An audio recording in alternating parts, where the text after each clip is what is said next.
এই ফুলাতা sir, cigarette হবে? হবে। জি না, আমি সিগারেট খাই না। আপনাকে জিজ্ঞেস করেছি সিগারেট আছে কিনা। আমি না খেলে আমার সাথে কেন থাকবে? যাদের সাথে এসেছেন তাদেরকেও খায়? আমার সাথে আমার আব্বু আম্মু আর ছোট ভাই আছে, আমরা কেউই সিগারেট খাই না। Good good.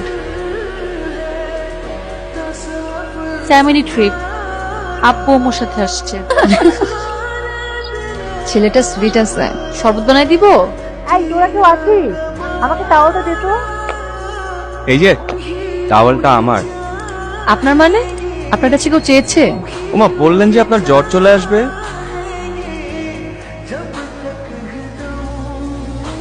আজটা কি হাওড়ের? জি স্যার। খুব ভালো। তোমরা সবাই ফ্রেন্ডস? জিআরটি। এভাবে চারজন মেয়ের একার সাথে ঠিক হয়। তোমরা নাকি মিউজিক কর? জিআরটি। খাওয়া দাওয়া সেরে রেস্ট নিয়ে আমাদের গান শোনাবো। হাই, হাই, আমি শান্ত, কিন্তু আমি একদমই শান্ত না। আমি আদর। কি করেন এখানে? মিষ্টি দেখি। আপনি একা কেন? ওরা আছে, আমি আপনাকে দেখে আসলাম। সিগারেট লাগবে? এনে দিব। আশেপাশে কিন্তু পাওয়া যেতে পারে। আপনার কাছে সিগারেট চেয়েছি বলে আপনি কি আমাকে খুব খারাপ মেয়ে ভেবেছেন? হ্যাঁ। আমি তো একদম সিগারেট খাই না, পুরো এসেছি তাই ভাবলাম সবাই মিলে একটু ট্রাই করি। একটা মেয়ে শাড়ি পরে গান গাচ্ছে আর সিগারেট খাচ্ছে, ওয়াও। আপনি কিন্তু দুষ্ট আছেন, দেখি বোঝা যায় না। এতগুলো মেয়ের সাথে যে গল্প করছেন, আপনার বাবা কিন্তু বকা দিবে। দেখ, টেক্সটে কথা বলি 017180470। দেখি মনে থাকে কিনা। কি মনে রাখতে পেরেছি?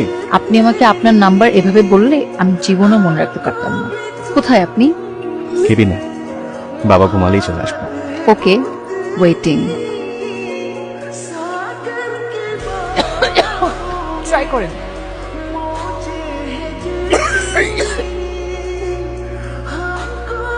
আমার তো খুব ভালো লাগছে এই জায়গা। কোথায় তুমি? আব্বু, আমি তো ওয়াশরুমে। আচ্ছা ঠিক আছে। ধন্যবাদ বিপদ থেকে বাঁচানোর জন্য। বিপদে যেহেতু আমিই ফেলতে গিয়েছিলাম, রক্ষা করার দায়িত্ব আমার। আপনি কিন্তু দুষ্ট হলেও ভালো। Good night. Good night. আমরা শিমুল বাগানের কাছে চলে আসছি, জীবনের মধ্যে আমরা পৌঁছে যাব। আপনারা সবাই রেডি হয়ে নেন। হ্যাঁ?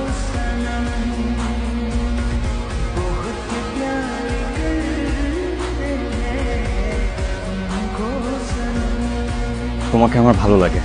কেন ভালো লাগে আমি জানি না। আমি চাই তোমাকে আমার ভালো লাগে, কারণে অকারণে ভালো লাগে। একটু মিষ্টি মুখ করা যায়? এখানে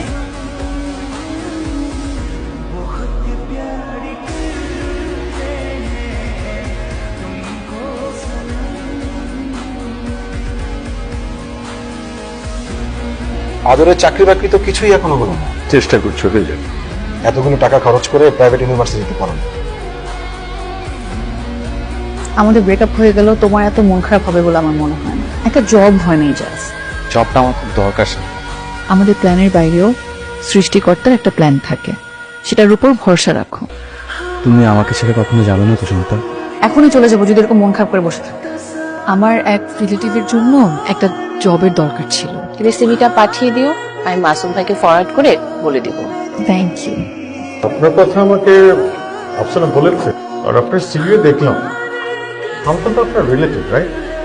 যে মানে হ্যালো, ইন্টারভিউ কেমন হলো? তুমি ওনাকে কেন বলছো আমি তোমার রিলেটিভ? তো কি বলবো? নাকি তোমার বয়ফ্রেন্ড বেকার এটা মানুষ জেনে যাবে এই ভয়ে বলো নাই? আমার এখন কথা বলতে ভালো লাগছে না, রাখি। তুমি আমার ফোন ধরতেছো না কেন? শান্তা, আমি সরি। তুমি নিশ্চয়ই আমার মনের অবস্থাটা বুঝতে পারতেছো। তুমি মাসুম ভাই সামনে থেকে উঠে চলে আসছো। কিন্তু তুমি আমার ফোন ধরা বন্ধ করো না প্লিজ। আমার হাসপাস লাগে। শান্তা, আমি তোমাকে ছাড়া থাকতে পারবো না। শান্তানা, সাকিব, ইয়েস, অনেকদিন পর দেখা। এই পরিচয় করে দিচ্ছি, ব্রো আদর, আমার ইয়ে। হ্যালো ব্রো, আমরা স্কুল ফ্রেন্ড। আপনি এখন কি করছেন?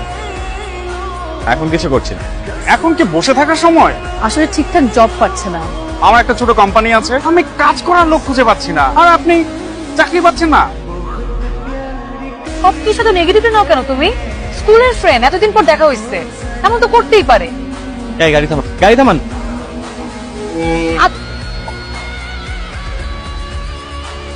আমার মনে হচ্ছে আমাদের ব্রেকআপ করে ফেলা উচিত।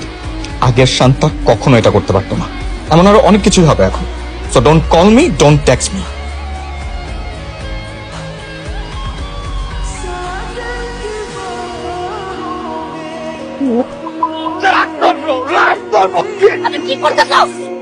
তুমি চুপ করো, একদম চুপ করো। ব্রেক আমার পর 2টা দিন ওয়েট করতে পারবে, তাই না? তুইটা পড়তেই হবে। সব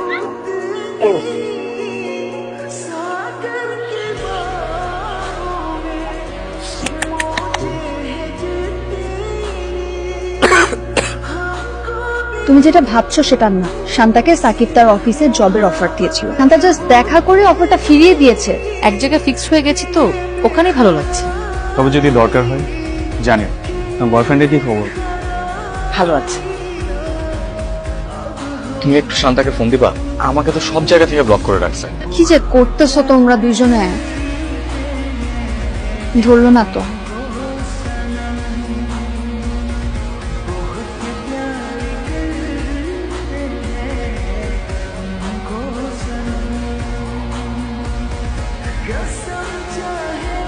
কেন ফলো করতেছো আমাকে? আমরা তো আর কমিটেড না। I am sorry. আর কত? তুমি তো এরকম ছিল না আদর। আমি তো এই আদরকে ভালোবাসি নাই, কিন্তু 2 দিন পর আবার সেম হবে, আবার ঝামেলা, আবার সরি। কি লাভ এই রিলেশন কন্টিনিউ করে? একসাথে ভালো না থাকার চেয়ে আলাদাভাবে খারাপ থাকা ভালো। তুমি ভালো থাকো আদর, আসি।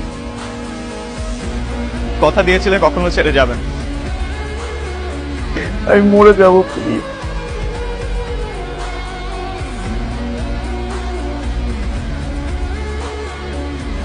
তোমার এত বড় সাহস, তুমি আমার বাসায় বসে সিগারেট খাচ্ছ ওই মেয়েটার জন্য?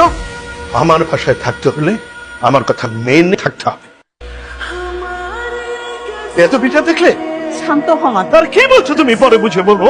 সিগারেট খাচ্ছে আমি শাসন করলাম, আর কেমন বেয়াদবিটা করলো? আদর, ছেলেটা তো সত্যি সত্যি বের হয়ে চলে গেল। কাটকাও কাউকে। আঙ্কেল, আমি আমাদের সব ফ্রেন্ডদের সাথে কথা বলেছি, কারো বাসায় যায়নি।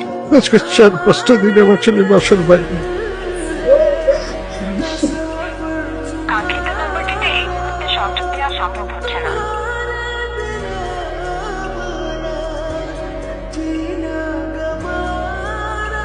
I feel the shirt.